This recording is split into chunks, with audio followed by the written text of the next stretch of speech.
au lieu de changer leur perspective, changer leur vie. Mais pour ça, ça demande du courage. Le vrai courage, c'est pas de sauter en bas d'un parachute, en bas d'un avion. C'est faire face à qui on est. Oui. Et ça, si tu veux de la croissance, Oui. tu n'es pas prête à faire face à qui tu es. Tu n'en auras pas. Pour cette hyper-croissance-là, il faut s'enlever de Oui. Dans le faire, ça n'arrivera jamais. Oui. Fait que c'est comment prendre les gens puis leur changer la façon qu'ils voient la vie. Prends le temps maintenant et tu vas voir. Bonjour, ici Cléo Maheu. J'ai la chance d'accompagner depuis des années des entrepreneurs dans la croissance de leur entreprise et j'avais vraiment envie de faire briller leur histoire, souvent atypique, en créant le podcast Histoire d'hypercroissance. Cet épisode vous est présenté par Hypercroissance qui se spécialise dans la croissance humaine et pérenne des leaders et leur organisation. Notre raison d'être est vraiment d'humaniser la croissance des organisations avec nos livres, nos formations en ligne, nos bootcamps, notre accompagnement collectif, le Mastermind Hypercroissance. Ensemble, nous pouvons surmonter les défis, voir plus clair et avoir un impact. Apprenez-en plus sur hypercroissance.com. J'ai une grande nouvelle à vous annoncer. On va bientôt atteindre les 100 épisodes du balado Histoire d'hypercroissance et pour ce faire, mon équipe et moi, on a décidé de créer un événement le 6 novembre 2024 dès 16h, une célébration des 100 histoires d'hypercroissance. On a eu envie de réunir les invités des 100 premiers épisodes ainsi que toute la grande communauté d'hypercroissance. Le mot « histoire » prend tout son sens et on poursuivra l'aventure en ayant des échanges authentiques avec des panels sur les sujets de l'heure. Je veux donc vous inviter parce que c'est grâce à vous, notamment, qui écoutez le podcast depuis des années, qu'on a cette belle raison d'être. Le lien pour acheter votre billet est dans la description de l'épisode. J'espère sincèrement vous y voir et connecter avec vous. Natacha et Philippe, bienvenue. Merci. Très heureuse de vous avoir ici sur le podcast. Écoute, aujourd'hui, ça va être un podcast différent pour l'auditoire. Vous avez une expertise très spécifique. Donc, Natacha Azrak, je l'ai bien prononcé? Exact. Bon, parfait. Je voulais juste être sûre de ne pas me tromper. Alors, une spécialiste, une experte en médecine fonctionnelle. Je vais avoir la chance de vous partager mon expérience vécue avec Natacha qui a été extraordinaire. Mais tu vas venir nous parler de c'est quoi la médecine fonctionnelle qui est très peu connue, je trouve, ici au Québec. Et on a son conjoint. Donc, vous êtes de mari et femme dans la vie. Ouais. Alors, on a Philippe Brouillard qui est ici avec nous, qui est candidat au doctorat à la science quantique. Donc, ça, c'est tout un autre univers, un autre sujet. Mais quand je me préparais pour l'interview aujourd'hui, je me disais, oh wow, je vais apprendre. C'est sûr que je vais apprendre. Quand on pense qu'on n'apprend pas dans ce monde-là, c'est qu'on n'a rien compris. On n'a rien C'est ce qui compris. est dit dans le domaine. Oui, hein, c'est vrai, exactement. Fait que merci d'être ici parce que vous vivez maintenant au Mexique. Vous avez bébé Naya qui est là, qui a 4 mois, qui est dans le studio. Ça se peut qu'on entende des petits bruits. Hein? Merci de l'avoir amenée. On a vu à quel point elle a des airs de famille, cette petite, et elle est joyeuse comme ses parents. Et ben, vous êtes ici à Montréal. Vous avez fait partie aussi du congrès de la santé intégrative, hein, qui commence, je pense que ça commence à être de plus en plus un peu plus connu. Hein? Ouais. Ça a été une merveilleuse. Première édition, 600 personnes. Wow! Quand même, un gros succès. Ouais. Et il y a un besoin par rapport à ça. Vous avez les deux présentés aussi à ce congrès-là. C'est-tu un congrès? C'était plus un congrès, hein, de 2-3 jours? Et même à l'Université de Montréal, moi, je pense que c'était il y a 3-4 ans qu'on a commencé le... Il y a eu Ben COVID. Oui, c'est vrai, mon Dieu. Ça passe tellement vite, le temps. On a commencé à une formation de santé intégrative pour les professionnels de la santé. Donc, ça s'en vient. Le besoin est là, en fait. Le besoin est là, exactement. Alors, si on commence par toi, Natacha, j'aimerais ça que tu me contes un peu, parce que j'aime toujours comprendre les humains derrière l'experte de médecine fonctionnelle. Donc, c'est quoi ton parcours? D'où tu viens? En quoi tu as étudié? Donc, moi, j'ai étudié en nutrition à McGill. Et c'est drôle parce que mon parcours comprend Philippe. Et c'est tellement le fun de faire un podcast ensemble pour, je pense, la première fois. Donc, merci Cléo pour ça. En fait, donc, rendue à ma 4e année d'université, je faisais un cours de leadership et j'avais monsieur qui était juste à côté puis qui me demande... Qu'est-ce que tu me demandais? Qu'est-ce que tu fais dans la vie? Voilà. Et là, je dis, j'étudie en nutrition. Puis là, il me dit quoi? Je pourrais sûrement t'en apprendre un peu plus. Puis tu connais rien en nutrition, premièrement. OK. Puis, Direct. mon père, c'est le docteur Brouillard. Oui. Donc, on pourrait t'apprendre pas mal plus de choses sur la médecine fonctionnelle, sur l'aspect nutrition de ce que tu as appris déjà. OK, bang. Bang. Bang. Bang. Je connais rien. Puis moi, j'étais comme, mais pour qui il se prend celui-là? Oui. J'étais à la mère université au Canada, j'ai travaillé dur, fort. Puis là, j'ai dit, je vais lui prouver qu'il a tort. J'ai commencé à faire des recherches. C'est quoi ça, la médecine fonctionnelle? Puis là, après des heures de recherche, je tombe sur une vidéo, un TED Talk du Dr. Hyman, qui est pas mal le porte-parole de cette approche, qui explique qu'en fait, la médecine fonctionnelle, c'est pas la médecine du quoi, c'est la médecine du pourquoi. Oui. Pourquoi qu'on a ces différents problèmes dans notre santé. Et là, il montre une étude de cas d'un enfant qui a 10 ans environ, une douzaine de médicaments et en gros, problème de déficit d'attention, de problèmes de peau, problèmes digestifs, plein de problèmes. Et là, il montre comment après 2 mois, l'enfant n'a plus besoin d'aucun de médicaments. Il dit que ça a été fait à travers la nutrition. Puis en plus, il montre l'écriture de l'enfant avant, après. Puis tu vois que c'est la même écriture, mais avant, c'est tout raturé. Tu vois que c'est... Et après, c'est tellement clair. Et puis je suis comme, oh my God, il a fait ça à travers la nutrition. C'est quoi ça? Je veux savoir. Je sais que je veux être une bonne nutritionniste. Je veux pouvoir... Et finalement, j'ai vu que c'était beaucoup plus que de la nutrition. Et on en parlera tout à l'heure après de comment que j'ai découvert ça. Mais donc là, je suis partie m'inscrire. OK. Je suis partie m'inscrire pour la certification.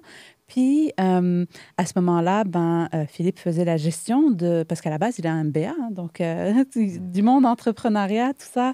Il faisait la gestion de la clinique de son père. Ils ont découvert que j'étais partie me faire certifier. Mais à ce moment-là, vous n'étiez pas en couple? Au début, non. Ah oui, parce que c'est vrai qu'au début, on n'était pas du tout le type de l'un l'autre. Non, c'est ça. Pas du tout. Non, hein, non, c'est ça. Hein? Surtout la façon dont tu lui as répondu la première fois. Mais ça va. Mais tu sais, la façon qu'on voit la vie, Oui. le corps, la beauté, ces choses-là, pour nous autres, t'es pas mon style, puis t'es pas Oui, mon style. oui, oui. Fait qu'il n'y avait aucune attirance un Oui, envers c'est l'autre. vrai. Oui. C'est C'était vrai. intéressant. C'est intéressant. cette partie-là. Puis aujourd'hui, vous êtes mariés avec un petit bébé. C'est ça. Mais souvent, ce qu'on en arrive aussi, puis tu sais, c'est comme j'ai interviewé Arthur Brooks, tu sais, dernièrement, puis tu sais, ce qu'il disait beaucoup, c'est que les vraies relations qui durent, c'est lorsque ton conjoint est complémentaire et qu'il y a une amitié profonde. Ça devient ton best friend, tu sais. Puis je pense, je vous connais un peu, puis c'est vraiment ça qui vous définit les deux. Mais alors là, tu t'en vas faire la certification à l'Institut de médecine fonctionnelle. Hein? C'est ça, le IMF qui appelle, là? IF, Institute for Functional Medicine. IFM, en anglais. Oui, c'est ça. IFM. OK. Et donc là, dans le premier cours d'introduction, ils nous font un peu comme utiliser les outils sur nous-mêmes. Et là, ils posent plein de questions, genre, est-ce que ta mère avait des problèmes digestifs avant de te donner naissance? Est-ce qu'elle avait des problèmes digestifs durant qu'elle était enceinte? Est-ce qu'elle était née par voie naturelle ou par césarienne? Est-ce que tu as été allaitée? Plein de questions comme ça. Puis je suis comme, OK, je sais pas si elle avait des problèmes digestifs. Qui sait? Ben non, c'est ça. Je suis née naturellement. Elle m'a allaitée. Donc là, j'écris. Je fais c'est ça qu'ils nous demandaient, de faire notre propre profil.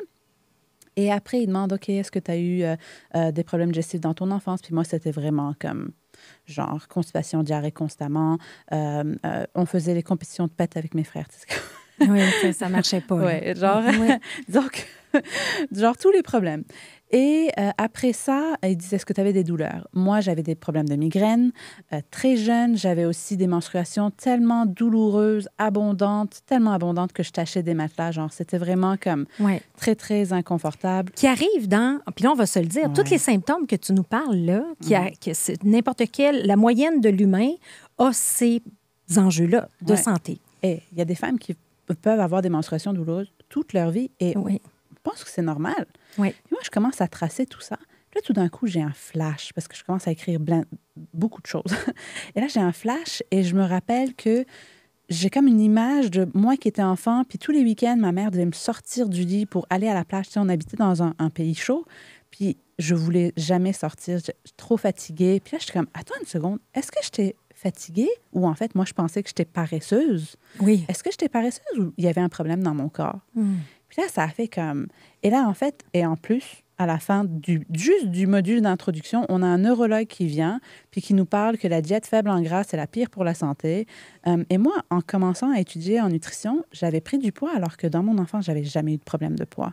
Là, je commence à prendre du poids, puis le neurologue, il parle que la diète faible en gras, c'est la pire pour la santé, c'est ça qui cause Alzheimer. Et moi, j'avais mes 2 grands-mères qui avaient l'Alzheimer. Mais tout le temps que le neurologue parle, il y a tout le temps les études à l'appui. Oui. C'est constamment des études, c'est ça. C'est pas juste quelqu'un qui dit quelque chose comme ça. Oui.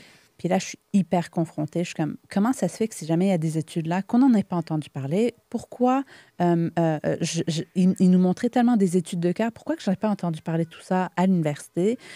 Et donc, pendant les 6 prochains mois, je pleurais presque tous les jours. Et là, quand ils ont su que j'étais certifiée, ils voulaient que je travaille à la clinique. Moi, je ne savais pas est-ce que c'est des charlatans ou pas. C'est quoi cette approche? Et donc, j'ai accepté, mais juste à temps partiel. Et eux, ils riaient de moi. Genre, pourquoi qu'elle pleure? Genre, pourquoi qu'elle croit pas? Genre, c'est tellement clair pour eux. Oui, c'est ça. Parce qu'après, on va parler de l'histoire un peu de Philippe, mais tu sais, ton père est un des premiers à la médecine fonctionnelle ici au Québec, non? Donc, moi, j'ai commencé il y a 25 ans, la médecine fonctionnelle aujourd'hui. À suivre ton père dans ces mon congrès-là. Mon père a commencé 1 an à peu près avant moi ou 2. Mais il était déjà dans l'homéopathie, dans la naturopathie. Il était acupuncteur depuis 1984. Mais il était médecin. Il était médecin. Médecin vraiment, comme on dit, un vrai médecin à la base. Ça. Il a été médecin de 1976 à 2022. Là, il vient d'arrêter. Ouais, c'est pas sa retraite. Il y a une question de terme qu'il faut utiliser. Je ne sais pas exactement le terme, mais bon. Mais en 1984, il était aussi acupuncteur. Fait que 8 ans après de pratiquer... c'est que c'est ma mère, avait des problèmes de dos. Puis mon père, je suis médecin, mais je ne suis pas capable de l'aider. Et il a mis vraiment de spécialistes. Chirurgie après chirurgie. Donc, même moi, pour la médecine fonctionnelle, quand elle a commencé, pour moi, c'était une simplicité. Oui, c'est ça. Puis, c'est une évidence. Moi, je n'ai jamais rien voulu savoir de ce que mon père faisait. Pour moi, la médecine... traditionnelle au début. J'étais aucunement inspiré par ça. Sauf quand il m'a envoyé un week-end à Toronto qui parlait de la médecine fonctionnelle, j'ai fait « Oh! » OK, il y a du monde qui pense autrement, puis moi, ça me parlait. Tu sais. Oui. C'est là que j'ai commencé à m'impliquer, à faire toutes les formations. Toi, c'est quoi ta formation de base, Philippe? Moi, ma formation de base, oh Seigneur, une très bonne question. Fait que ma formation de base, j'ai pas de bac. Oui.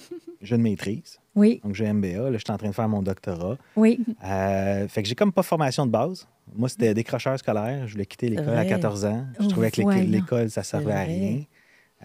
Moi, j'avais 5 ans, puis j'étais comme, il faut changer le monde, ça roule pas bien. Le monde est corrompu, genre. Ouais, des choses comme ça. Fait que j'avais mais déjà une déconnexion. Mais en fait, tu avais une déconnexion, mais en même temps, tu avais ta vision, ta propre vision. Ouais. Mais à 9 ans aussi, j'étais dans des cours de spiritualité.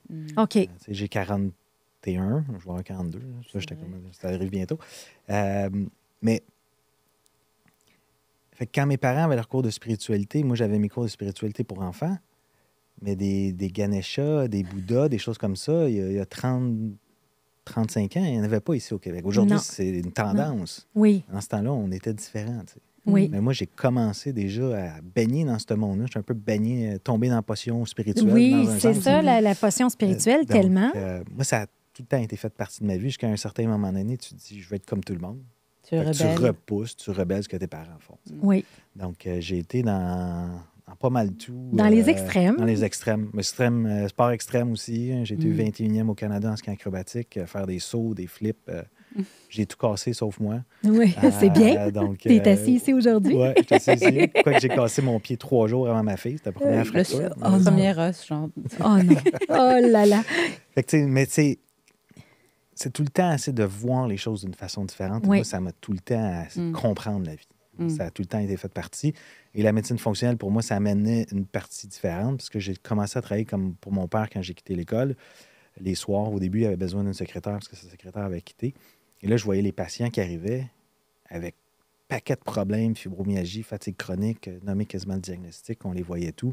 Et je voyais comme des cadeaux magnifiques, des transformations. Ça fait que c'était vraiment magnifique et ça m'inspirait. C'était quelque chose qui ne m'inspirait pas au début de voir c'était quoi la médecine, mais quand j'ai commencé à voir ces choses-là, l'aspect de la médecine fonctionnelle, pour moi, c'était... De voir le potentiel de ça. Pour moi, c'était là que je me lançais. Là. Tu te lançais, mais ton père était quand même avant-gardiste, tes parents, très avant-gardistes. Ouais. Mais lui, c'est vraiment dans le but d'aider ta mère, Ouais, ça a donc commencé sa comme femme, ça. de dire, regarde, moi, je suis pas capable de l'aider avec les outils de la médecine traditionnelle. Puis on s'entend-tu qu'aujourd'hui, les deux doivent cohabiter, la médecine traditionnelle et la médecine fonctionnelle. Il y a des pays beaucoup plus avancés, mais ici, on n'est pas là, au Québec. Là. Effectivement. C'est encore difficile. On voit le corps d'une façon différente quand tout est uni. Là, on parle de la neuroimmunologie, psycho-immunologie, je suis habitué en anglais. Oui. On voit que tout est interrelié dans le corps. Oui. Mais encore, on voit les choses très séparées. Oui. Il faut comprendre qu'on est un être entier. Fait que c'est ce qu'on va parler en physique quantique, on va aller encore plus loin. Là, Oui. parce que c'est pas juste un corps physique. Là. Et il y a quelque chose qu'il faut que je dise, parce que dans le temps, quand Philippe, il voyait tous ces cas extraordinaires, il voyait aussi qu'il y avait certaines personnes qui n'avaient pas de résultats parce qu'ils ne faisaient pas ce que le docteur Breuer leur disait. Et Philippe, c'est un visionnaire en termes d'entrepreneuriat, de structure d'entreprise pour que les clients aient les meilleurs résultats. Puis il disait plein d'affaires, genre, il disait, les personnes qui ne font pas ce que tu leur dis, il ne faut pas que tu continues à les suivre. Et moi et le docteur Breuer, on est vraiment comme pareil, un peu à l'autre extrême, où on est comme, non, il faut aider tout le monde, donc il faut faire il faut personnaliser encore, pas personnaliser encore plus, mais rendre nos programmes encore plus faciles ou quoi que ce soit. Il faut sauver tout le monde. Pour sauver tout le monde. Mais des fois, hein, dans l'entrepreneuriat aussi, on apprend souvent que le plus que tu te spécialises, le plus que tu peux aider les gens qui en ont besoin le plus, tu peux pas tout faire. Et c'était tellement intéressant parce que pendant des années, Philippe, il nous disait quoi faire. Et ça a pris qu'on part à une formation aux États-Unis pour justement les cliniques de médecine fonctionnelle. Comment faire pour faire un impact? Parce qu'en médecine fonctionnelle, on parle du style de vie, on parle de l'alimentation, de comment nourrir sa flore digestive. Donc, gérer ton stress, faire l'exercice. Mais c'est un ensemble, c'est ça. Mais pour ça, il faut que la personne prenne action. Exact. Tellement. Fait que c'est le challenge de dire, j'ai les meilleures connaissances, mais qu'est-ce qui va faire que la personne va le faire? Il disait, faites des programmes pour encadrer les gens qui comprennent qu'est-ce qu'il faut. Parce que c'est vrai que nous, on enseignait, mais après qu'une personne quitte ton bureau, elle ne va pas se rappeler de tout ce que tu as dit. Hein. On se rappelle de 10 de ce qu'on a entendu la veille. Donc là, nous, on dit, ah oui, ça serait bien, mais on n'a pas le temps, tout ça, c'est compliqué à faire, puis tout ça. Puis c'est drôle parce que quand on a été à cette formation, puis que là, quelqu'un d'autre nous le disait, quelqu'un qui avait fait ses preuves ou quoi que ce soit, là, j'ai regardé Philippe, puis j'ai eu comme un flash de « Oh my God, si jamais je commence pas à l'écouter, parce que c'est vrai que c'est un visionnaire, puis c'est, tu sais, quelqu'un qui souvent a eu beaucoup de difficultés dans son enfance, décrochage ou quoi que ce soit, d'écouter, de la difficulté à être entendu, mais qui est un visionnaire. C'est un peu comme les Steve Jobs, hein, tout le monde les catégorise, etc.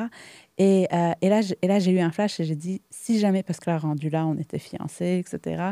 Mais si jamais je l'écoute pas, c'est clair qu'on aurait un divorce, puis que aussi notre entreprise fonctionnerait pas, parce qu'on était en train de se brûler. On faisait tellement d'heures de travail. Et oui, on veut sauver les gens, on veut les aider, mais c'est vrai que si jamais ils font pas le travail, ça va pas fonctionner. C'est pas juste ça va pas fonctionner. Le client n'est pas heureux là-dedans. Oui, aussi. Lui, il paye son argent, puis il n'y a pas de résultat, puis il va blâmer qui? Il va blâmer le professionnel. Oui, exact. Fait que le coach, ou peu importe.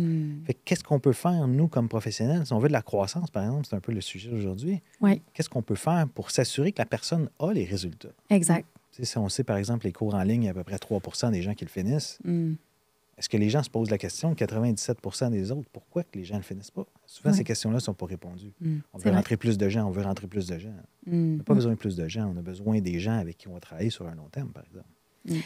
Puis moi, je peux faire le parallèle dans ma business. C'est exactement la même chose. Tu sais, moi, je suis en hyper-croissance. Fait que c'est pas vrai que tous les entrepreneurs veulent hyper-croître et faire les efforts nécessaires pour aller chercher de la croissance, prendre des décisions difficiles, courage managérial, de remercier les gens qui ne fitent pas, prendre des décisions de fermer une division parce qu'elle n'est pas payante, mais ton cœur est attaché à ça. Tu sais, je veux dire.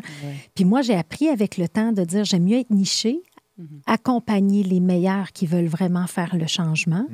Puis après ça, ben garde les autres, tu peux pas aider quelqu'un qui veut pas s'aider. Fait que c'est la même chose en médecine fonctionnelle.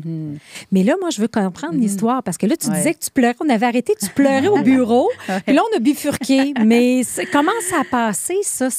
Parce que, tu sais, en même temps, c'est un mindset, j'imagine, qui change. Parce que là, j'ai commencé à comparer. J'ai décidé de travailler avec eux à temps partiel et dans un gym à temps partiel à faire la nutrition conventionnelle. Et ce que j'ai remarqué après, donc non seulement aussi je l'ai fait sur moi, donc moi non seulement, en médecine fonctionnelle, on parle tout le temps de microbiote, du système digestif, la flore digestive. Donc là, j'ai commencé à travailler là-dessus. Tout d'un coup, je ballonne plus après les repas. Moi, je pensais que c'était normal. Il y a de la nourriture, donc c'est normal, ça prend plus d'espace. Non, pas du tout. Plus de gaz. Puis là, tout d'un coup, je commence à recevoir plein de compliments. Hey, Natacha, tu as perdu du poids. Je suis comme, j'avais comme pu remarquer, mais le poids que j'arrivais pas à perdre, parce que je ne sais pas si je l'ai dit, mais à l'université, j'avais pris du poids. Donc là, je ne comprenais pas. J'applique tout ce que j'apprends, puis ça ne marche pas. Oui. Et donc là, j'ai vraiment perdu. J'avais pris du muscle. Et donc, j'ai compris que mon système digestif absorbait enfin les protéines ou ce que je mangeais. Et donc là, j'ai tout de suite regardé c'est quoi qu'ils disent sur les menstruations abondantes. Oui. Et là, ils expliquaient que c'était relié à un débalancement hormonal, etc., puis qu'il y avait des différents protocoles pour les rebalancer. Puis là, moi, ça a changé ma vie. Là. Ça dure 2 jours, je sens rien. Tu sais, c'est comme ça, là, il faut que toutes les mères le sachent parce que les adolescents, ça commence à ce moment-là qu'ils souffrent, tu vois. Oui. Et ça dure des fois tout le cycle menstruel. Hein? Oui. Et donc, en gros, moi, ça a comme changé ma vie. Puis j'ai remarqué en même temps, quand que je travaillais au gym, ça fonctionnait ce que j'avais appris à l'université, dans la nutrition conventionnelle, mais pour environ 50% des gens. Le haut de 50% des gens qui avaient soit des problèmes de sommeil, des problèmes hormonaux, genre ménopause ou quoi que ce soit, des problèmes digestifs, etc., si leur corps était débalancé, ils n'avaient pas des résultats avec juste les calories ou juste l'alimentation. Et c'est là que de l'autre côté, je voyais les résultats, puis je suis comme, ah, OK, si ton corps est bien balancé, là, l'alimentation fonctionne comme d'habitude. Oui. Et c'est là qu'après, je dis, OK, je veux plus, je voulais plus faire de la nutrition conventionnelle. J'ai laissé aller aussi mon titre de nutritionniste. Je me suis lancée dans la médecine fonctionnelle.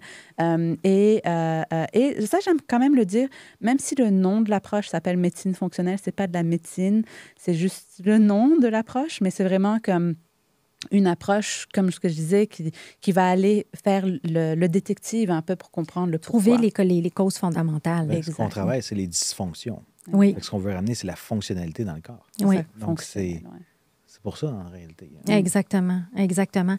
Écoute, moi, ça m'amène un peu à parler peut-être de mon expérience, tu sais, avant de te connaître. Moi aussi, je suis allumée par un paquet d'affaires, mais tu sais, j'avais de la misère à perdre du poids.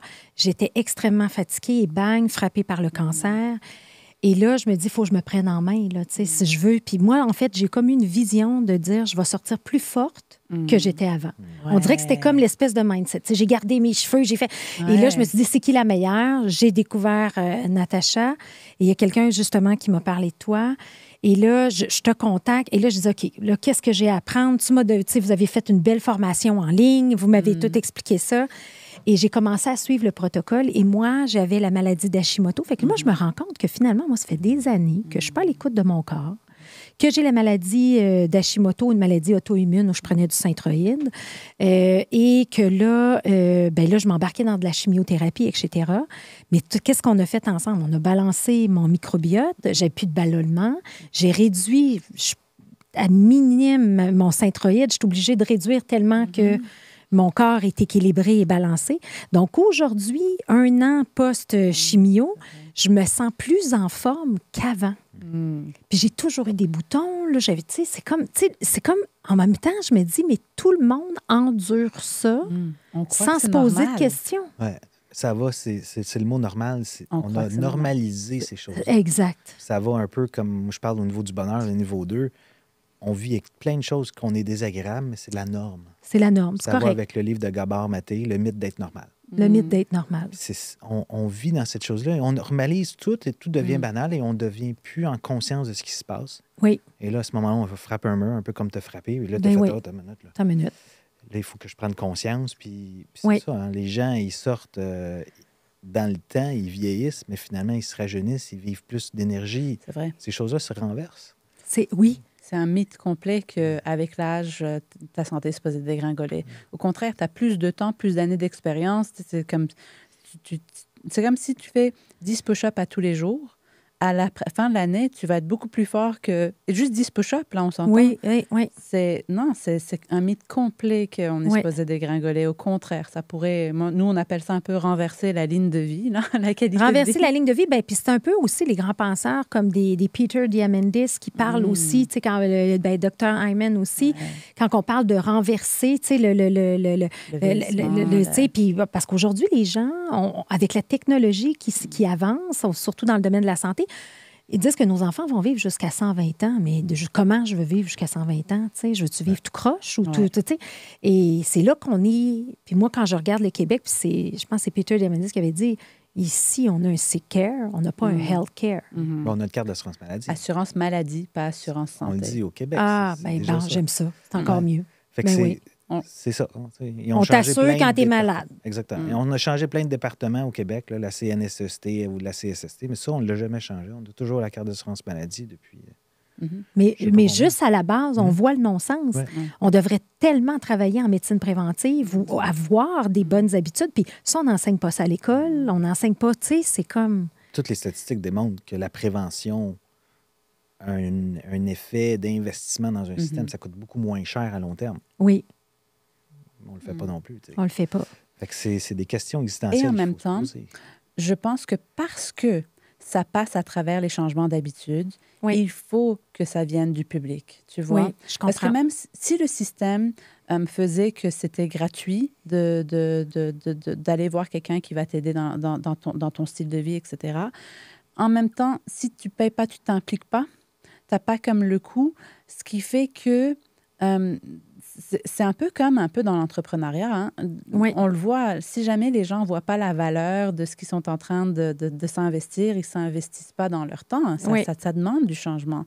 Et donc, ça aussi, ce n'est pas évident parce que je regardais l'autre jour au congrès de santé intégrative, j'enseignais un peu sur l'ordre que moi j'ai vu qui fait que ça fonctionne.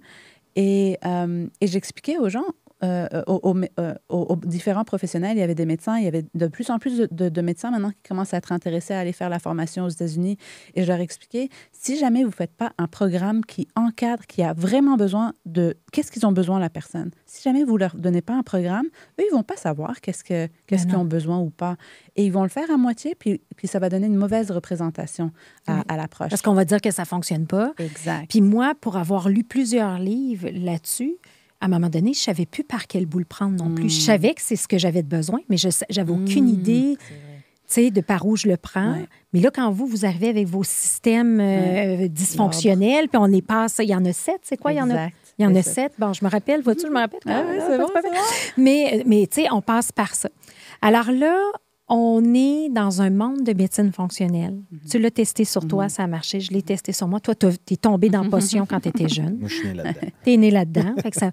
Et là, on évolue, on grandit, on va avoir un impact. Alors là, Philippe, parle-nous de tes beaux projets. Ah ouais. Fait que moi, ça a tout le temps été... Parce que quand Natacha est arrivée, moi, j'ai tout le temps voulu pousser les cliniques puis bâtir des systèmes de cliniques et ainsi de suite parce que je voyais qu'il y avait un besoin flagrant ici, tu sais. Moi, j'ai tout le temps des visions de grandeur. Moi, c'est go big or, je sais pas, en français, on a un nothing, là, mais c'est ça. C'est gros ou on y va pas. Puis moi, c'est on y va. Oui. Et fait, quand Natacha s'est jointe, j'étais comme, OK, on va partir, on va développer, on va trouver d'autres mondes avec qui on veut travailler. Mais ça a tout le temps été difficile d'avoir des gens qui comprennent la réelle fonction de ça.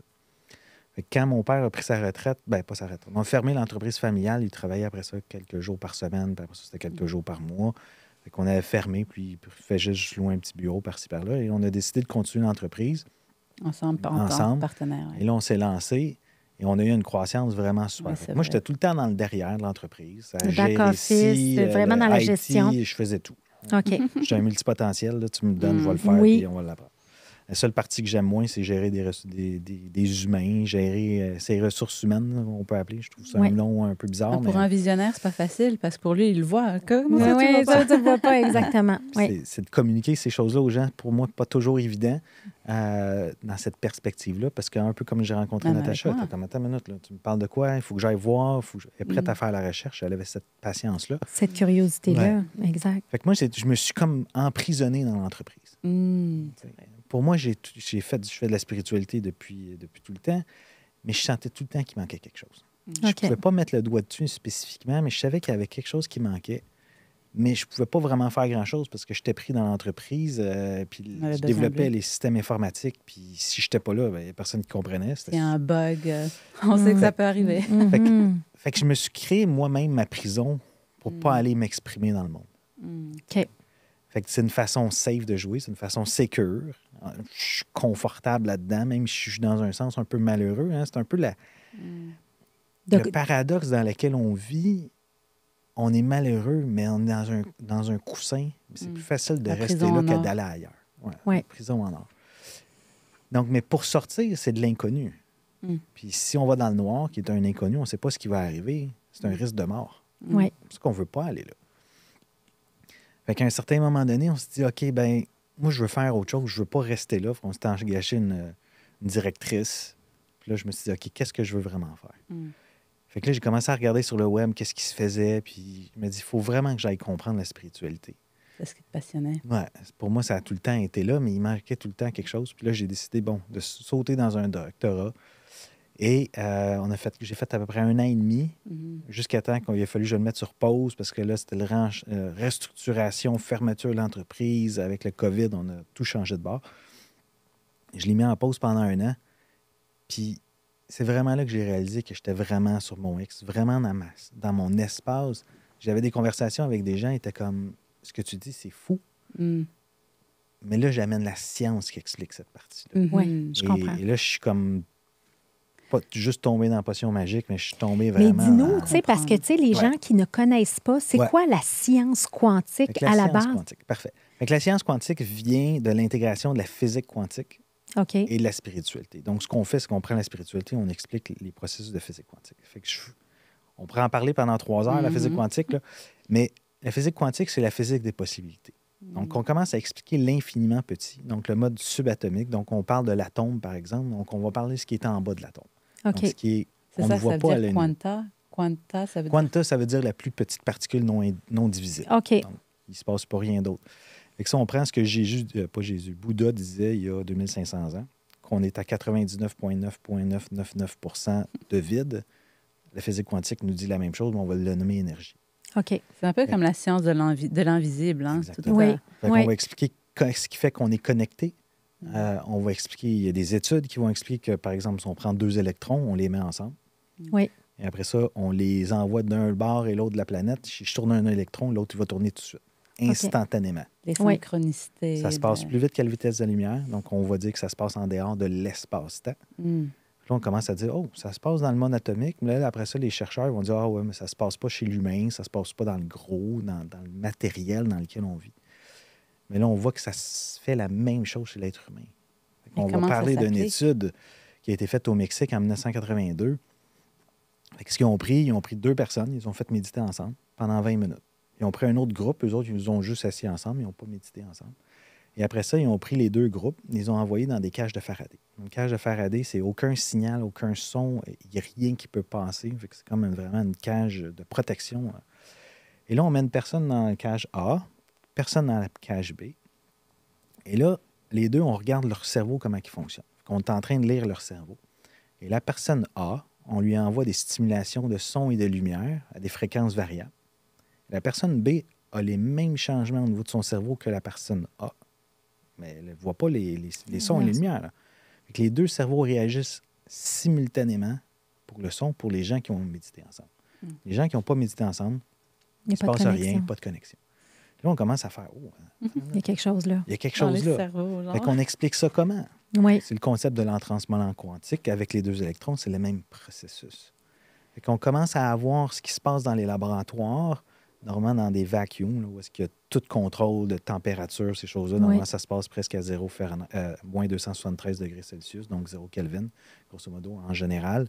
Mais là, on commence à s'apercevoir aussi que les plantes utilisent ces choses-là. Ils vont dire que c'est des espaces qui sont chauds, humides et bruyants, ce qui se passe complètement de l'inverse des laboratoires. On se commence à voir qu'il y a plein d'applications dans le monde qui utilisent les principes de la physique quantique. Aujourd'hui, on ne se parlerait pas parce que si on n'avait pas de physique quantique, nos ordinateurs, nos téléphones existent juste à cause de ça. À cause de ça. C'est les PET scans aussi, ces choses-là. On l'utilise dans le monde à tous les jours, mais on le discrédite dans l'expérience humaine. Oui, je comprends. Oui, Fait que c'est un vrai. peu ça. Fait que la science quantique va prendre ces concepts-là et va l'amener dans notre expérience. Et toi, tu fais une thèse présentement. Je fais une thèse là-dessus. C'est quoi le nom? effectivement. C'est quoi le sujet de ta thèse? Fait que ma thèse, c'est sur le bonheur, spécifiquement. OK. Et je définis le bonheur d'une façon différente. Parce que si on regarde la définition du bonheur dans le dictionnaire, il y a le mot plaisir dedans. Oui. Pour moi, le bonheur et le plaisir, c'est deux opposés. Oui. Normalement, quand je suis malheureux, la plupart des gens vont aller dans le plaisir pour se sentir bien. Mais c'est hormonal, c'est momentanément, c'est intense. Le plaisir, c'est pour des désirs. Mais le bonheur, c'est quelque chose de simple. C'est une connexion, c'est une expansion de conscience, comment on va le définir. Fait que plus que tu comprends qui tu es, un peu comme l'expérience que tu as eue avec ton cancer, tu as dû te regarder, tu as dû prendre conscience de qui tu es. Et aujourd'hui, je pourrais dire sûrement que tu es plus heureuse qu'avant. Tellement. Fait que ces choses-là, c'est d'expliquer ça. Fait que j'ai bâti un programme qui dure sur 12 semaines. OK. Que là, je commence... il va avoir terminé sûrement que ça va sortir en ondes, mais... Fait que c'est comment prendre les gens puis leur changer la façon qu'ils voient la vie. Oui. Puis c'est cette vie-là d'expliquer l'infiniment petit. Oui. J'ai fait un premier programme test. Je parle zéro de santé. Je parle de conscience, je parle d'éveil, je parle de comment on voit la vie. Mais j'ai eu des résultats extraordinaires au niveau de la santé. J'ai eu 33 à peu près d'amélioration au niveau du stress, diminution de stress. Les neurotransmetteurs au niveau des messagers du cerveau, la même chose, à peu près 33 Au niveau des symptômes généraux de santé chez les personnes, à peu près la même chose. Le bonheur a augmenté, la satisfaction face à la vie a augmenté. Je n'ai pas parlé de santé. Oui. Mais ça est là. Pourquoi? Parce que plus que tu vibres avec qui tu es et comment tu vois la vie, toutes les choses s'alignent. C'est ça, exact. Non, ça ne s'explique pas, ouais, mais là, ce que tu dis, c'est la science quantique peut nous expliquer ça. Mais on va mettre dans les notes de l'épisode vos différents programmes, si les gens sont interpellés par ça. Moi, j'aimerais amener ça dans le contexte d'histoire d'hypercroissance, la santé de l'entrepreneur. Ouais. Tu sais, vous êtes des entrepreneurs, puis vous avez fait le changement. Tu sais, aujourd'hui, Univers Vital est là. Peut-être parler de votre modèle d'affaires, de la business, mais après, j'aimerais ça qu'on parle de l'individu, puis qu'est-ce qu'il vit, puis c'est quoi les conseils ou les recommandations que vous avez pour... Je pense que tu peux peut-être commencer quand tu as eu 23 ans, qu'est-ce qui t'est arrivé, qui va nous amener pourquoi on a changé le modèle d'affaires, entre autres. Oui, parce que moi, quand j'ai découvert la médecine fonctionnelle, là, je travaillais de place, etc., j'ai fait mon premier burn-out à 23 ans parce que même si j'avais réparer mon système digestif, etc., j'avais comme tout d'un coup plein d'énergie. Donc, je suis comme, je vais faire plein de choses. J'ai fait beaucoup trop d'heures de clients, etc. Et après ça, c'est sûr qu'en médecine fonctionnelle, OK, c'est quoi le déséquilibre hormonal du burn-out? J'ai fait un protocole de nutriments, etc. Puis 2 semaines plus tard, j'étais back on track avec mon énergie, etc. Mais quand on a parti l'entreprise ensemble, là, tu deviens un entrepreneur avec d'autres responsabilités. Tu fais plus que juste de voir des clients. Tu as des employés. Fait que, mais oui, exact. Une charge aussi qui vient avec ça. Et en plus, on se mariait la même année. La construction de la clinique, etc. Le condo. Exact. Tout est arrivé dans la même année. Et donc là, deux burn-out avant l'âge de 25 ans, c'était pas fort. Donc là, j'ai commencé à m'intéresser plus à, OK, parce que côté nutrition, c'était mon fort. Puis là, je me disais, OK, est-ce que je refais un protocole hormonal ou est-ce que je regarde plus profondément? Comme je savais que j'étais bonne en nutrition, puis de savoir comment manger, planification des repas, tout. On faisait tellement d'heures de travail qu'on cuisinait une fois la semaine, puis tout était préparé. Mais gestion de stress, activité physique, moi, j'étais l'enfant que tu lui envoyais la balle, je l'attrapais dans la tête parce que j'avais aucune coordination, aucune force dans les bras, toujours la dernière choisie. Donc, en gros, j'ai commencé à m'intéresser à, OK, si jamais je veux pas que ça revienne tout le temps, parce que j'ai un tempérament de perfectionniste, de rigueur, j'adore ce que je fais, passionné, je me lance dans quelque chose, tu sais. Mais si jamais je change pas le reste de comment je perçois la vie, comment je gère mon stress, comment je bouge aussi, ça va juste revenir. Et donc là, j'ai essayé certaines choses, ça restait pas. Donc, je me suis intéressée à la neuroscience, de comment changer nos habitudes. Et c'est un peu là que j'ai lancé que j'ai un peu créé le programme Vitalité pour moi, qui est un genre de programme qui t'enseigne c'est quoi les micro-actions que tu peux faire qui vont être tellement facile à faire, parce que c'est ça, quand on veut changer, c'est pas facile. On est tous occupés, là. Oui. Donc là, j'ai trouvé un peu, c'était quoi les micro-actions, comme au niveau de l'entraînement, au niveau de la méditation, au niveau de tout le style de vie, pour pouvoir changer nos habitudes réellement, mais globalement, comme toutes les habitudes, pas juste une place. C'est un peu comme ça qu'on a parti nos programmes en ligne. Et ça a tellement bien fonctionné. Puis ce qui est intéressant, c'est que oui, Philippe, là, il y avait comme de plus en plus de choses côté informatique à gérer. Et en même temps, ça faisait 12 ans qu'on était ensemble, qu'on voulait des enfants. Et un peu quand on parlait de Prison d'or, on adorait ce qu'on faisait. On adorait l'impact chez les gens. Et à l'intérieur, il y avait comme... Mais on est tout le temps en train de mettre nos projets personnels de côté. On est tout le temps comme dans le cercle vicieux de... il y a une plus grosse demande, plus de travail, plus d'heures. On a 1001 projets qu'on veut faire. C'est difficile de s'arrêter quand on aime ce qu'on fait aussi. Oui, très difficile. Et donc là, à un moment, j'essaie de former une autre clinicienne. Puis là, elle me dit, elle aimait tellement ça qu'elle dit, Natacha, je vais retourner aux études. Puis c'était supposé, elle, qui me permettait de lancer la certification pour professionnels pour enfin avoir plusieurs professionnels. Et là, ça a été un peu comme, je suis plus capable. Ça fait 12 ans que j'attends. Et elle a tellement été un miroir pour moi de comment elle avait comme aucune crainte de me dire qu'elle veut ça, puis elle y va. Et que moi, alors que je sortais la certification comme 3 mois plus tard, mais moi, j'étais comme, je ne peux pas retourner encore, puis reprendre les clients et faire la certification en même temps. Et donc là, ça a été comme, je regarde Philippe, je dis, j'arrête les programmes cliniques, alors que c'était comme 95% de nos revenus. Ouais. Et Philippe, il me regarde comme ça, il me dit, mais on a bâti ça ensemble, là, Pour moi, ça faisait 20 ans à peu près que j'étais là-dedans. Je poussais là-dedans. Oui. Là, c'est comme du jour au lendemain, c'est... Tu peux pas prendre cette décision. On arrête ça là? Attends une minute. Moi, je suis investi là-dedans. Oui. Et moi, je dis, mais je te donne enfin ta liberté. Tu peux continuer ton doctorat. Je comprenais pas. Il me dit, attends une seconde. Mais tu sais, même si on sait que c'est la meilleure chose, on reste attaché aux choses. Tellement. C'est notre sécurité, c'est notre connu. Oui. Fait qu'on veut pas sortir de là. C'est ce qui bloque souvent notre croissance, notre hyper-croissance. Exactement. On reste attaché aux choses. On reste attaché, mais fondamentalement, on le sait qu'on n'est plus capable. Oui. Mais on ne veut pas le voir. Mais on ne veut pas le voir. Et on ne pense pas qu'il y a une autre façon de faire. Souvent, c'est ça. Et jusqu'à temps que tu mets ton pied à terre. Et c'est pour ça que moi, c'est une de mes grosses valeurs. Et surtout en vivant ça, je l'ai vu genre à tous les niveaux. Comme déjà, je le voyais quand que je mets mon style de vie en priorité, ça faisait une différence dans ce que j'étais capable d'accomplir, dans ma productivité, dans mon bonheur. Mais là, c'était au niveau personnel aussi. J'ai mis mon pied à terre. Et genre, comment finalement on a sorti une meilleure version des programmes qui est encore plus efficace, plus abordable pour les gens, plus profitable. Genre, comment quand tu te priorises et tu dis non, tu vas voir que les opportunités vont t'arriver. Oui. Et souvent, c'est tellement de l'inconnu qu'on a peur de faire ce pas, mais c'est quand tu te priorises à toi, à tous les niveaux, que souvent ça va marcher, même si ça fait peur, même si on prend d'énormes risques. Et c'est un peu ça que... C'est drôle parce que lui était dans son doctorat, puis il n'arrêtait pas de me le dire. « Mais non, Natacha, tu roules trop, tu roules trop. Il y a une autre façon de faire. » Puis moi, je n'arrivais pas à l'entendre. Oui. Jusqu'à temps que là, j'étais comme « Non. » Il y a aussi une cloque biologique de « OK, combien d'années que je peux avoir des enfants encore? » Oui, c'est ça. Et donc là, ça a été comme magnifique de faire ce virement, puis que ça sorte encore mieux. Et finalement, de libérer Philippe complètement. Et donc, pour les entrepreneurs, des fois, c'est ça. Hein, c'est qu'on a l'impression que ça roule. Pourquoi détruire quelque chose qui roule quand que ça fonctionne? Mais il faut commencer par soi et vraiment toucher un peu à ce... OK, c'est quoi mes valeurs? C'est quoi... Mais est-ce que je suis en train de me brûler là-dedans? De regarder un peu toutes les sphères à ce niveau-là.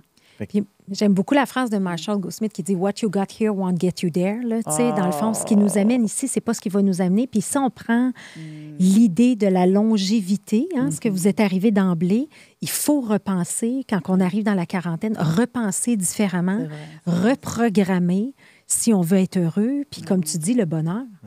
Mais si on prend la plus grande source de souffrance chez le bouddhiste, qu'ils vont dire, c'est l'ignorance. Oui. C'est l'ignorance de quoi? C'est l'ignorance dans la réalité dans laquelle on vit. Puis c'est un peu ça. Quand on commence à comprendre que la vie, c'est quoi? On se pose-tu la question? On nous a appris à l'école qu'on va aller à l'école, pourquoi? Pour avoir un salaire, pour s'acheter une maison, pour avoir des enfants. Et on vit cette vie-là sans vraiment se poser des questions et on pense que c'est ça la vie. Fait qu'on devient des fers humains. Oui. À faire, pour un jour être heureux. Donc, la seule chose que les études démontrent, c'est qu'on peut la poursuite du bonheur, c'est la seule chose qu'on peut vous garantir. Oui. Vous ne l'atteindrez jamais. Fait qu'on vit tout le temps à propos d'avoir la prochaine promotion, l'augmentation de salaire ou le nouvel auto. On est constamment dans le faire. On est des êtres humains. Il faut retourner dans l'être. Et quand on est dans l'être, c'est un peu ça, on arrête de faire, puis finalement, les choses arrivent par magie. Les synchronicités arrivent. Pourquoi? Parce qu'on est aligné avec le mouvement de la conscience, on est aligné avec l'ensemble de la réalité. C'est ce que j'explique dans mes programmes, c'est cette partie-là. Mais on veut toujours faire plus, faire plus, faire plus, faire plus. Je sais, cette folie-là de faire plus. Il faut s'enlever. Pour cette hyper-croissance-là, il faut s'enlever de là. Il faut prendre une Dans pause. le faire, ça n'arrivera jamais. Oui. Fait que si tu peux pas être à 75 places en même temps, on a toutes 24 heures. Exact. On endort 6 à 10, là, tout dépendant des gens. Il nous en reste à peu près 14 là, par jour, 16. Il faut manger. Fait que si tu veux vraiment avoir une hyper-croissance, c'est pas dans le faire que ça va. C'est dans l'être. Il faut que tu passes dans l'être. Puis en réalité, on n'est pas juste des êtres humains, on est des êtres divins. Mais ça, c'est un autre niveau. Puis plus qu'on réalise ça, plus que les choses vont s'aligner. Puis je donne l'exemple, par exemple. Je suis professeur de yoga. C'est comme un exemple un peu classique, là. Je suis professeur de yoga, donc je suis dans la spiritualité. J'aide autrui. Fait que je suis vraiment aligné avec ce que je dois faire. Mais ça ne veut pas dire parce que tu fais quelque chose comme ça, ou que tu aides les autres, que tu es vraiment aligné avec qu'est-ce que tu dois revenir faire ici sur Terre. Parce que je vais parler, par exemple, de réincarnation, qui est un sujet des fois un peu challengeant. Ésotérique. Mais j'ai plein d'études qui démontrent ce concept-là. Fait que si tu ne veux pas le croire, c'est correct. Mais moi, dans tous mes cours, tout ce que j'amène, c'est qu'il y a des études. On parlait de ces concepts-là. Puis moi, j'ai une question pour toi, Philippe, dans le sens où je vois tellement d'entrepreneurs qui, à un moment donné, voient là, comme la spiritualité, ça fait partie de mon checklist. Fait que là, il faut que je pratique la méditation. Donc là, ils vont dire, je médite le matin. Puis là, dire, je médite, puis j'ai mon coussin de méditation, puis je suis telle application. Puis là, ils vont méditer le matin, mais tu vois le reste de la journée, ils ne sont pas groundés, ils ne sont pas là. Ils ont des comportements compulsifs, ils vont manger, ils vont prendre de l'alcool, Mais je médite, par exemple. Fait que là, je suis comme, non, c'est pas ça. Il faut que tu sois comme conscient dans ta journée au complet. Comment on amène les gens là-dedans? Parce qu'il y a comme une mode de méditation. Puis moi, je suis comme, j'en vois des gens, là, puis je me disais, ils sont pas en synchronicité avec leur être. Là, c'est excellent ce que tu amènes parce que c'est la conférence qu'on a donnée au salon de santé, de médecine intégrative. Santé intégrative, oui. J'étais comme, je veux pas amener d'autres techniques. On a plus de techniques que jamais aujourd'hui en santé, en spiritualité, mais on n'a jamais été aussi malade et aussi malheureux. Les études Fait que là, il y a un problème quelque part. C'est-tu les outils qui sont pas bons? Je pense pas. Les études démontrent toutes, comme par exemple la méditation, il y a des milliers d'études qui démontrent les bienfaits. Fait que les gens, aujourd'hui, c'est plus facile de rajouter une nouvelle technique, un nouvel outil dans notre vie que de changer qui on est. Ça revient à quoi? La peur de l'inconnu. Je ne changerai pas de travail parce que je suis confortable là-dedans, mais il faut que j'aille au yoga, il faut que j'aille méditer, parce que si ça, je vais être trop stressé, puis je ne serai pas parler avec mes enfants puis ma fin de le soir. Fait que je vais aller méditer, je vais aller au gym. Je vais me trouver quelque chose pour compenser le problème. Fait que c'est quoi? Les gens sont malheureux, puis on met quoi? Du plaisir par-dessus. Ça devient un plaisir, ça devient quelque chose que les gens ont besoin. Au lieu de changer leur perspective, changer leur vie.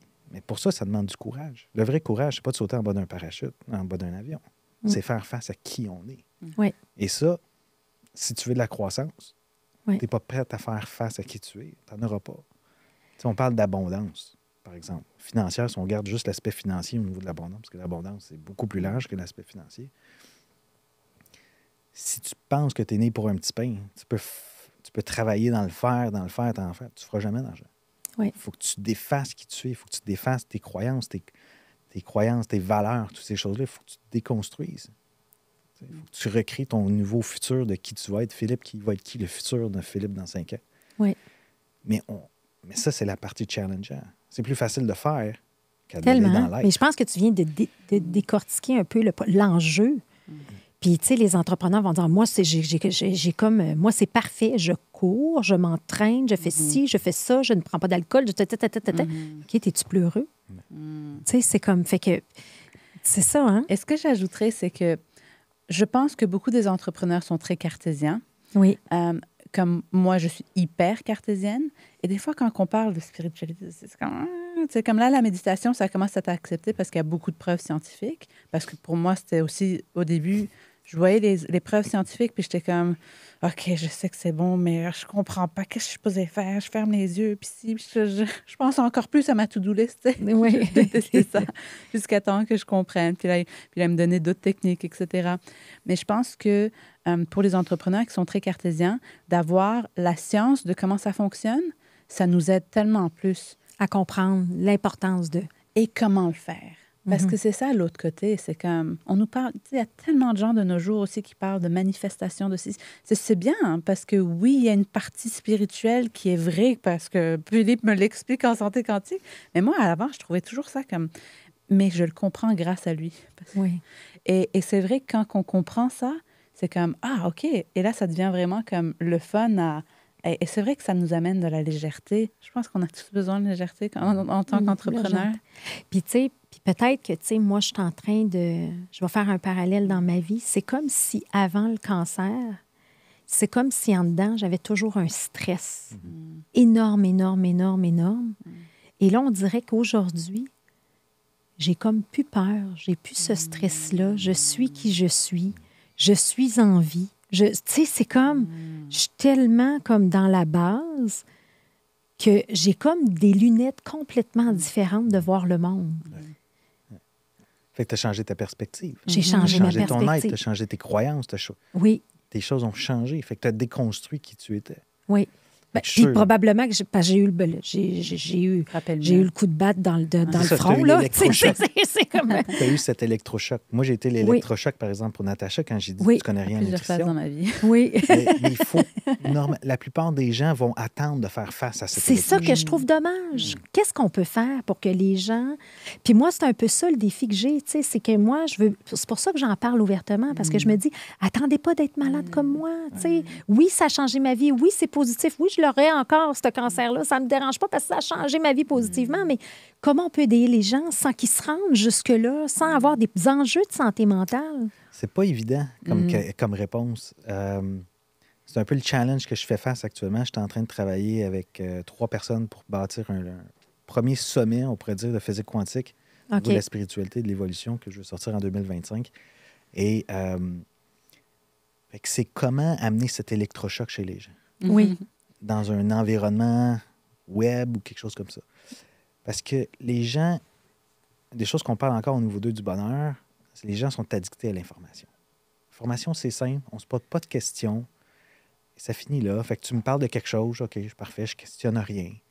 On a été éduqués comme ça beaucoup. Les systèmes d'éducation, principalement au Canada, comme ça, aux États-Unis, beaucoup. Le système français est un petit peu différent, parce que Natacha a été allée étudier. Mais se poser des questions, c'est pas facile. Fait que les gens, c'est plus facile de vivre le 9 à 5, écouter leur TV. Subir ta vie. Exactement. Tu es à l'effet des choses et tu es juste inconscient là-dedans. Fait que d'amener de la conscience chez les gens, souvent, ça va prendre... Des déclencheurs. Des déclencheurs. Une maladie, une perte d'emploi. On appelle la crise de la quarantaine. La quarantaine, oui. Le midlife crisis, oui. Ça en vient de plus en plus jeune actuellement. Oui. Si on regarde les statistiques, c'est quand même assez intéressant. Fait que les gens réalisent de plus en plus ces choses-là. Fait que c'est quoi? C'est de faire d'un podcast comme tu fais ici. C'est d'amener de plus en plus, sensibiliser. Et c'est plus qu'il y a de gens qui vont amener cette sensibilisation-là, plus que les gens vont l'amener. Et une chose que j'ai remarqué aussi, les gens veulent comprendre aujourd'hui. Oui. Fait que juste leur donner de l'information, c'est pas ce que les gens regardent. Fait que si on amène des études sur l'aspect évolutif, moi, j'ai commencé à parler avec des gens depuis que je me lance. Ça fait vraiment pas longtemps. Je suis comme là-dedans, puis tout le monde dit « lance-toi, lance-toi, lance-toi », mais je me sentais jamais prêt. Il y avait tout le temps quelque chose d'autre pour me justifier de ne pas le faire. Mais quand tu réalises que les gens, un peu comme Natacha, la méditation, je sais que toutes les études sont là, mais attends, il faut aller dans l'expérience aussi. Oui. Et c'est pour ça que j'appelle mes programmes, j'appelle pas ça des programmes, j'appelle des expériences. L'expérience du bonheur quantique, l'expérience de santé. Je vais sortir un programme au niveau de la santé quantique aussi.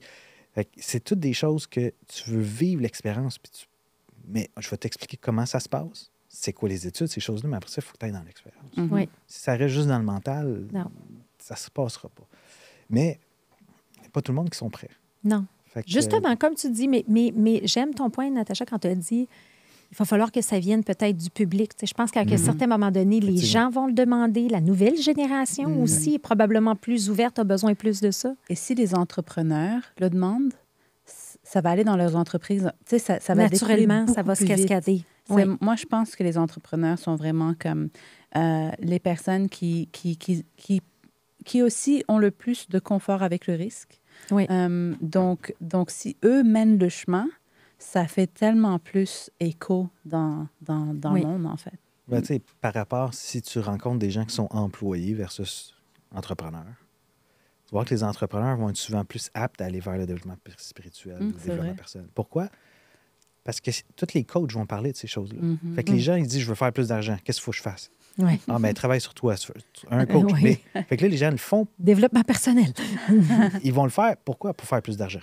Oui. Fait que ils le font pas nécessairement pour les bonnes raisons, mais au moins, ils sont déjà en train de le faire. Fait qu'il y a une ouverture, une conscientisation qui se fait à cause de ça. Fait que c'est comme un côté positif chez les entrepreneurs. Oui. Dans tous les masterminds, les groupes d'entrepreneurs qu'on a fait, ça fait partie de ça. Oui. Donc, il faut que les gens se posent ces questions-là. Se posent les questions-là. Puis c'est quoi les bonnes références de livres? Bonne référence de livre. Donc, il y a un excellent livre qui va sortir. Qui va sortir ou qui est sorti, on va voir la date. C'est ça. Donc, j'ai écrit un livre avec mon père, qui était Dr Brouillard.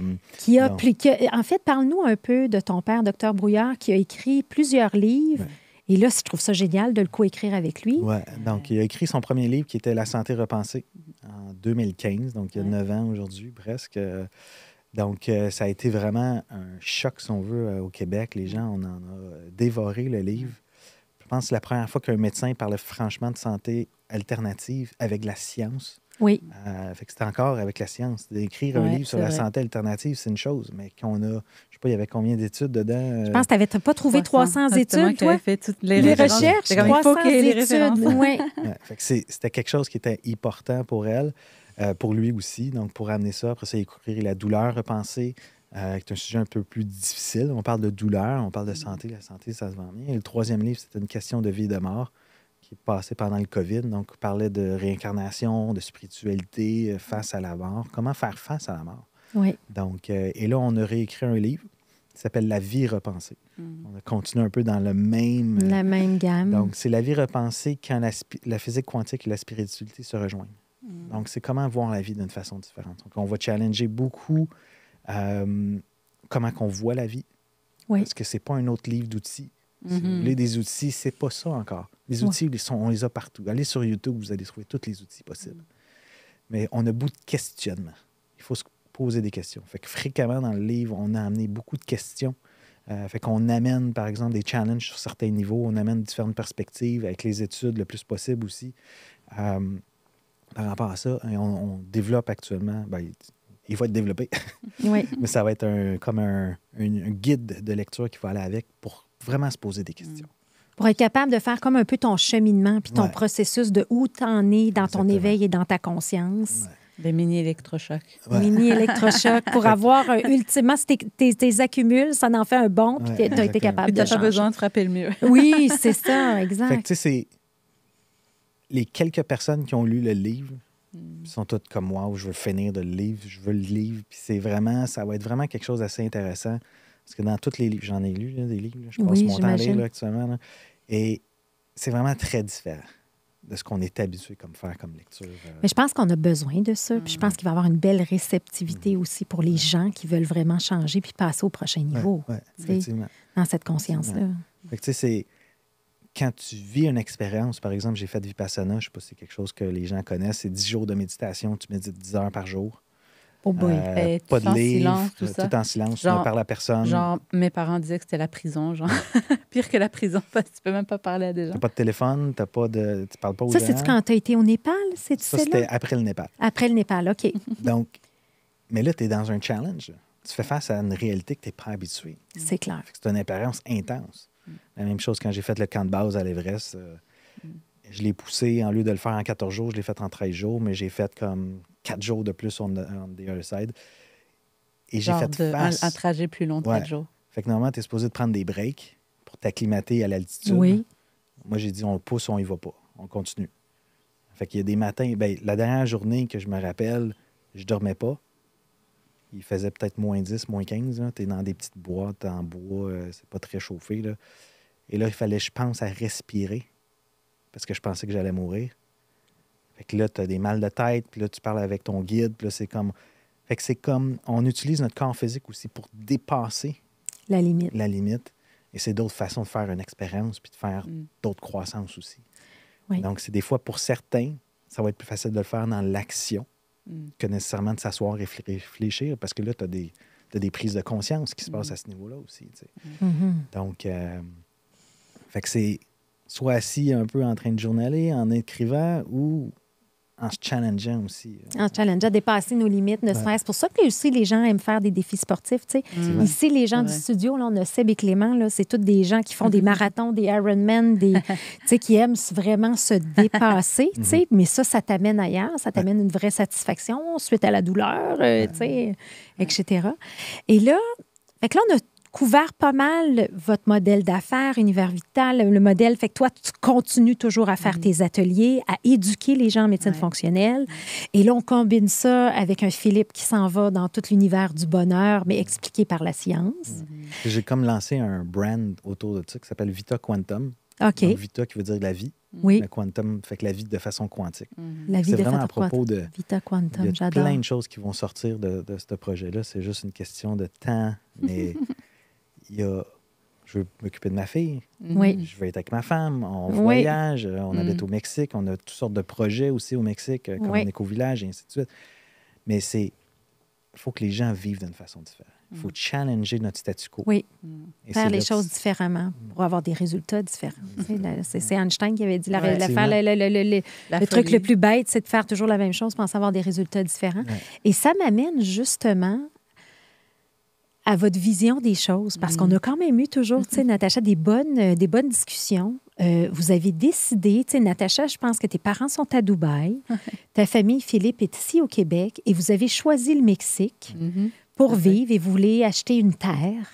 Alors, parlez-nous un peu de ce projet éco-village et tout. Fait que moi, personnellement, ça fait très longtemps que je veux quitter le Québec. OK. J'étais un gars d'hiver. Hein, j'étais 200 jours de ski par année ou presque. Là. Après l'été, j'allais faire du ski à Whistler parce que je faisais partie de l'équipe du Québec.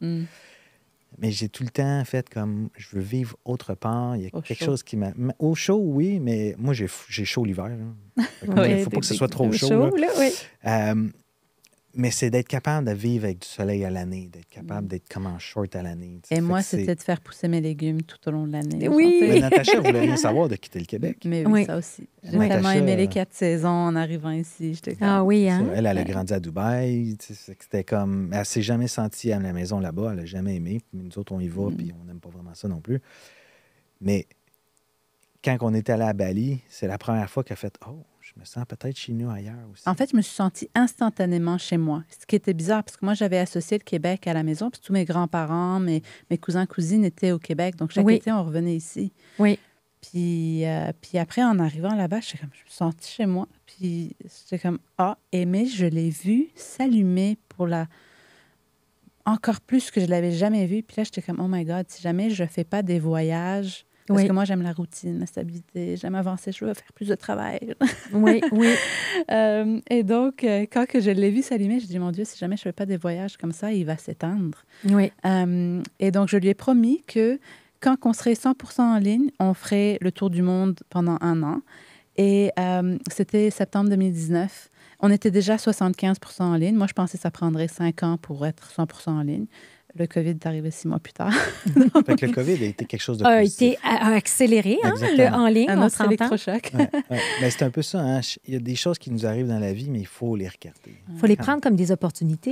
Exactement. Exact. Fait que là, vous avez voyagé beaucoup. On a fait le tour de l'Europe pendant le COVID. On a visité plusieurs éco-villages. Ça, c'était en plus, les premières fois qu'on se rencontrait, on était dans des cours de leadership, etc. On faisait c'est quoi nos rêves. Hein? En entrepreneuriat, on parle du 10X. Donc, c'est quoi ton rêve? Puis là, si tu le fais x10, ça veut dire c'est quoi? Et on était revenus aux mêmes choses. On voulait vivre dans la nature, puis en autosuffisance, avec l'environnement, etc. Et donc, nous, c'était nos projets 20 ans, tu sais. Oui. Elle, ça, c'est elle. C'est tout le temps beaucoup plus rapide. Plus rapide, exact. Et bien là, c'est en train d'arriver parce qu'on est en train de rechercher un terrain on veut de l'eau de source. On a trouvé une super belle place au Mexique où il fait beau. Tout au long de l'année, il fait chaud, mais les nuits sont fraîches. OK. Donc, tu n'as pas besoin d'air conditionné, tout ça. Il n'y a pas de chauffage, il n'y a pas d'air climatisé. Ouais. OK. Fait que C'est tu as la ton bonne foyer. température, tu t'adaptes à l'environnement, mais l'environnement est agréable. Ouais, Tout au exactement. long de Fait l'année. que c'est drôle parce que le Mexique était vraiment dans le bas de notre liste. Mais il n'était même pas sur notre liste. Il était peut-être même pas sur notre liste. Parce qu'on connaît le Mexique pour les Canadiens. Ben oui, tu t'en vas là, à Punta Cana. C'est ça, là. exactement. Ça, c'est, Puerto je veux dire, à Vallarta, Cancun. Cancun, Puerto C'est Vallarta, je dangereux. veux dire. Ça, Ouais, c'est les ça, deux choses qu'on connaît. Oui. Mais quand on est arrivé là-bas, nous autres, on allait dans une place pas touristique. Les gens sont d'une gentillesse. Incroyable, hein? Ils sont toujours en train de vouloir d'aider. Ils sont très familiales, très Oui. culturels. Et même s'ils n'ont rien en retour, genre, t'arrêtes dans la rue, t'es perdu, genre, ils te sourient, oui, je te dis, tu sais, ils Oui. s'attendent pas à rien, tu Puis sais. même s'ils parlent espagnol, parce qu'ils ne parlent pas anglais, la majeure Ils vont La partie. quand majeure même partie, essayer. vous Ils devez vont essayer de apprendre t'aider. l'espagnol. Ouais. Natacha Oui, se débrouille, ça moi, Encore. on s'en reparlera. Mais c'est vraiment, c'est un endroit magique, là, où est-ce qu'on Ouais. est. C'est Oui. quand même assez intéressant. En plein milieu du Mexique, dans le milieu de nulle part, il y a 2 stupas bouddhistes. Ouais, imagine, Comme ça. genre, Il y en a un très gros que tu peux méditer dedans. C'est comme on a ça a rien sorti. compris. Fait qu'il y a beaucoup de monde qui disent qu'il y a vraiment une super énergie dans ce coin-là. Et on a Mhm. tombé vraiment en amour avec cette place-là. Mais c'est génial. Donc là, on recherche un terrain d'au moins 30 hectares pour bâtir une communauté autosuffisante Oui. basée toute sur la géométrie sacrée. Donc ça, c'est vraiment quelque chose d'assez unique.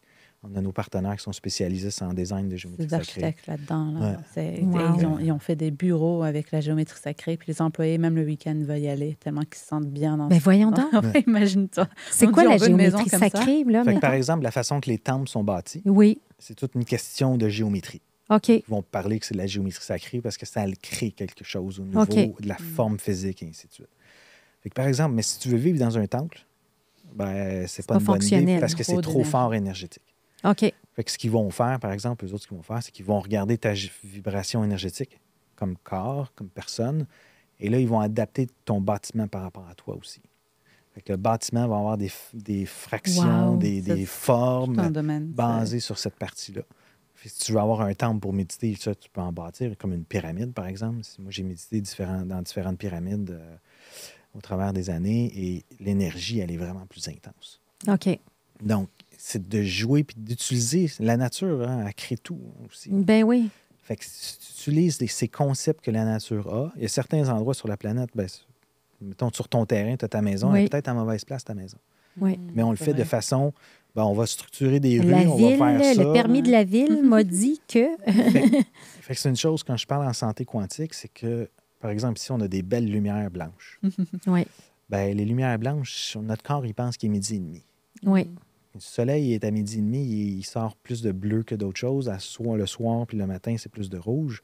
Donc, on parle de photons. Là, on tombe dans le mode subatomique encore. Mais c'est qu'on essaye de jouer à l'humain comme si on était Dieu, puis on essaye de tout créer, puis on dit « Ah, notre vie va être parfaite là-dedans. » Fait qu'on se crée des environnements synthétiques. Puis après ça, on se demande pourquoi on est malade. Oui. Fait que c'est des choses qu'il faut faire attention. Là, je pensais à ça, j'ai oublié mes lunettes, je voulais amener sont dans le sac à bébé. Mais normalement, je vais mettre mes lunettes si on est dans des plateaux comme ça, parce Oui. que mon corps Ça protège la lumière, exact. Ben, c'est notre cycle circadien qui est complètement mélangé, Oui. qui est notre cycle de sommeil et d'activité durant la journée, qui est complètement débalancé, surtout si tu fais ça tard le soir, Oui. par exemple. Fait qu'on est constamment... Fait qu'en bâtissant un éco-village comme ça, tu te retrouves à vivre avec des gens qui pensent comme toi, Oui. qui veulent ça. Et là, c'est souvent des entrepreneurs ou des choses comme ça. Donc, on peut vivre à différents niveaux et d'amener notre performance dans le temps qu'on fait, on va produire bien plus. Oui. Si on regarde les écoles qui sont basées sur les modèles différents, ils font 2 heures d'apprentissage par jour, puis ils performent plus que les autres qui font 8 heures ou 6 heures 8 par heures par jour. C'est des Tellement. modèles... mais là-bas, il y a tous les types d'écoles alternatives. Ils sont toutes Dans la ville, ils sont toutes là. Oh my God, vous avez trouvé votre spot, là? Ouais, fait que c'est quand même assez intéressant. Fait que les gens qui vont là aussi, il n'y a aucun expatrié. On est le seul couple 100% expatrié. Fait que c'est vraiment très, très intéressant. Fait qu'on a les pins comme on a au Québec, mais il y a les palmiers aussi en même temps. Fait qu'il y a le mix de tout ça. Ouais. Donc, fait que vous avez trouvé votre coin de rêve, hein, effectivement. qui ne sera pas une prison dorée, mais vraiment, ça va être doré, mais de belle énergie, je dirais. Et si je vous pose la question, Natacha, Philippe, vous êtes où dans 10 ans? Tu veux commencer? Wow. Non, toi, commence, parce que moi, il faut que j'y pense. Il faut que je fasse peut-être attention à ce que je dis. Il y a quelqu'un en spiritualité que j'ai rencontré il y a peut-être 1 an. Puis elle me dit qu'à 44 ans, j'allais être la personne la plus grosse au niveau de la spiritualité dans le monde. J'étais comme, attends une minute. Oui. Mais moi, je me vois rien d'autre que ces choses-là. D'avoir un impact. D'avoir un impact dans majeur. le monde de la, majeur dans le monde de la Majeur. spiritualité. Ouais. Mais quand je dis c'est la spiritualité, c'est dans l'éveil de la conscience. Oui, plus spécifique. Oui, parce que spiritualité, ça peut être tout genre de choses. Là. On en a voyagé des endroits, puis les gens qui se disent spirituel, des fois, c'est le New Age. Là, c'est comme une tendance. Là. On va faire ça beau, puis on va chanter Kumbaya, puis je suis comme un peu moins là-dedans. Oui. C'est correct que ça l'aide des gens pour ça, parfait. Mais moi, c'est pas ce qui m'inspire. C'est vraiment d'augmenter cette conscience-là. On parlait, tu me posais cette question-là au départ, comment qu'on fait? Moi, c'est ça ma mission. J'avais 5 ans, je disais qu'il fallait changer le monde. Pour moi, changer le monde, c'est d'éveiller les masses, d'éveiller les consciences chez les gens. Fait que ça, c'est ça. Et, ça commence avec un beau livre en plus. Ça commence avec un beau livre. Qui s'en vient. Et lui, c'est un quick projets. start. Ouais, Hein? ça. Ça va vite. Oui. Moi, c'est le contraire. J'ai besoin de comprendre. Puis... de réfléchir, oui. Et c'est drôle que toi, tu sois allé là pour cette question-là. Parce que moi, j'allais dans, OK, on veut peut-être un 2e, mais pas 3 enfants. Oui, c'est ça, le côté plus famille. Mais vous allez être installé dans votre éco-village. Oui. Moi, j'ai tellement hâte que justement on puisse... Parce que, tu sais, il parlait tout à l'heure qu'on veut être dans un havre de paix avec... parce qu'on voit aussi beaucoup... Parce qu'on a beaucoup d'amis entrepreneurs qui nous disent « Ah, ben oui, moi aussi, j'ai la liberté de travailler d'où je veux. » Et moi, je veux beaucoup un peu comme, tu sais, faire pousser nos légumes, mais aussi avoir comme comme un restaurateur où comme les gens viennent là, ils font leur zone de génie. Puis tout le reste, c'est comme un environnement qui te permet d'être le plus en santé très facilement. Parce que tout est là, tu sais. Mais c'est ce que les éco-villages... Bien, je dis les éco-villages, parce que pour moi, on en part un, mais après le concept, ça en prend plusieurs après. Oui, exact. Il faut que les gens soient dans un environnement pour être aidés là-dedans. Tu sais, comme on sait pas, on avait tellement d'informations, à un moment donné, on ne sait plus où aller. On ne sait plus où le prendre. Fait que si on est capable de créer ces environnements-là, ces havres de paix pour les gens, ils vont pas juste se ressourcer, mais aussi ils vont apprendre à vivre différemment. Donc, tellement. Écoute, vous êtes inspirants les deux. Moi, j'aurais continué à parler des heures et des heures et des heures avec vous. Vraiment, quel beau duo intelligent, hein? Et passionné. Fait que c'est le fun. Est-ce qu'il y a des choses que vous auriez aimé? Tu sais, c'est quoi le message que vous avez envie de laisser? Des choses que vous auriez aimé qu'on discute, qu'on n'a pas? Tu sais, est-ce qu'il y a un message à nos entrepreneurs qu'on voudrait laisser? Qu'est-ce qui est important par rapport à vos expertises spécifiques? Moi, je dirais que ça peut être plus facile que ce que tu penses, mais prends le temps. Prends le temps maintenant et tu vas voir. Et prends le temps et tu sais, un peu, on nous le dit tout le temps dans l'entrepreneuriat, en anglais, standing on the shoulders of giants. C'est comme, va aussi chercher l'expertise de ce que tu vois que les gens sont en train de marcher dans le chemin que tu veux marcher. Oui. Mais ça peut être plus facile que ce que tu penses. Et moi qui pensais toujours qu'il fallait faire ça, grâce à Philippe. Et oui, va te chercher des électrochocs, genre des expériences qui te permettent de te réveiller maintenant et pas plus tard. Je pense que en tant qu'entrepreneur, ou même si des fois tu n'es pas entrepreneur, mais tu es dans le monde corporatif, entoure-toi de gens comme toi. Oui. Des fois, on reste attaché aux amis qu'on a, nos amis d'enfance, ces choses-là, parce que ça a tout le temps été. Mais si tu veux complètement aller différent, puis tu veux pousser les choses d'une façon différente, tu vas tout le temps être la somme des gens qui t'entourent le plus. Oui. Fait que si tu es non-fumeur, puis tu te tiens que 5 fumeurs, les chances sont très élevées que tu commences à fumer, par exemple. Mais c'est comme ça pour tout. Oui. Fait que si tu as des gens qui sont tout le temps dans le négatif ou qui regardent tout le temps les nouvelles, puis qu'on parle tout le temps de ça, puis ils sont tout le temps dans le commérage, tu n'iras pas au niveau que tu vas être. Fait qu'entoure-toi de ces gens-là. Souvent, les entrepreneurs vont commencer à se retrouver, ils vont faire des masterminds, ils vont se regrouper. Pourquoi? Parce qu'ils veulent aller là. Fait que c'est un peu comme tu disais, de s'asseoir sur les épaules d'un géant. Bien, les géants, ce qu'ils vont faire, c'est que les géants, oui, mais les géants, ce qu'ils vont faire, c'est qu'ils vont te pousser. Oui. Ils vont te pousser en bas de ta chaise. Ils vont te montrer que c'est possible aussi. Oui, Oui. Mais c'est des gens qui ont pris les risques. exact. Puis c'est la peur du risque, c'est encore l'inconnu. Je reviens constamment à ça. Va dans un endroit que tu n'as pas le goût d'aller. C'est là que ta croissance va être. C'est là que tu vas trouver le bonheur. C'est là que tu vas aller. Tellement. Mais tu ne veux pas aller là. Oui. Naya s'est réveillée. Le petit. Bon, elle a besoin de maman. Alors, vous êtes pour moi 2 géants que j'ai envie de suivre. Votre parcours est tellement inspirant. Vous m'avez donné des frissons. Très hâte de faire la lecture de ce beau livre-là. On va mettre le lien donc du livre sous l'épisode. On va mettre tous les programmes que vous offrez l'un et l'autre. Et puis, j'ai bien hâte d'aller vous visiter dans votre éco-village. Et je parle espagnol, by the way. Oh, J'ai étudié l'espagnol à 19 ans à Cuernavaca. Je comprends la langue, les gens, le bonheur de ça. Alors, j'ai bien hâte de vous voir. Fait que je vous remercie infiniment. Ben, merci à toi. Et merci de nous avoir invités tous les deux. C'est vraiment cool. Oui, c'est le fun, Je me suis amusée à écouter en même temps. Un beau duo. Non, vraiment un beau duo, une belle complémentarité. Fait que je vous remercie infiniment.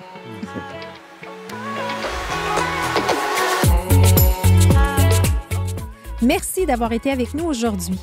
Si cet épisode vous a plu, prenez un moment pour vous abonner et nous laisser un commentaire. Cette petite action aura un grand impact car elle nous permet de toucher encore plus d'entrepreneurs passionnés comme vous. À très bientôt pour une nouvelle histoire inspirante.